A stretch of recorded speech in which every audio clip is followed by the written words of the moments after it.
નમસ્કાર, હું doctor Nidhikumar Patel, consultant neuro and spine surgeon છું અને શિવ હોસ્પિટલ ખાતે પ્રેક્ટિસ કરું છું.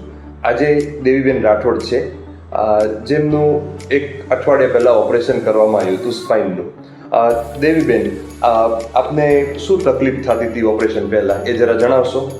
એ વરાદીતા મને થતું, ખાલી સડતી ને આખા બે પગોથી ઊભી જ થઈ હતી. આપ કેટલી વાર લગી ચાલી શકતા હતા? એ થોડું ખાલું ને પાછી બેસી જા, એ પાછી ગોઠણિયા આમ કરીને પછી ઊભી થા.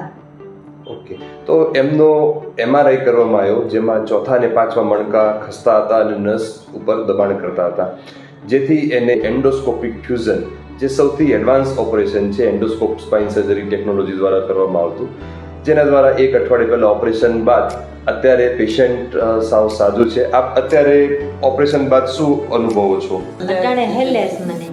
આપ કેટલું ચાલો છો? અત્યારે અમે 2 કિલોમીટર જેવું હાલી સામ. પહેલા હાલી શકતા 5 મિનિટ ઊભી શકતા નહીં, અત્યારે ઊભી શકે 5, 10, 15 મિનિટ સુધી. તો જે દર્દી ઓપરેશન પહેલાં 5 મિનિટ પણ માંડ ઊભું કે ચાલી શકતું હતું, એ ઓપરેશનના એક અઠવાડિયાની અંદર જ 1 કિલોમીટર અથવા 15 થી 20 મિનિટ કરતાં પણ વધારે સમય સુધી કોઈ પણ જાતની તકલીફ વગર ચાલી શકે છે. ઓપરેશનનું બાદનું રોકાણ પણ ખૂબ જ ટૂંકું, મતલબ રાત્રે ઓપરેશન પત્યું હતું તો અમારે બીજા દિવસે મોર્નિંગમાં પેશન્ટ હોસ્પિટલમાંથી ચાલીને ડિસ્ચાર્જ થયું હતું.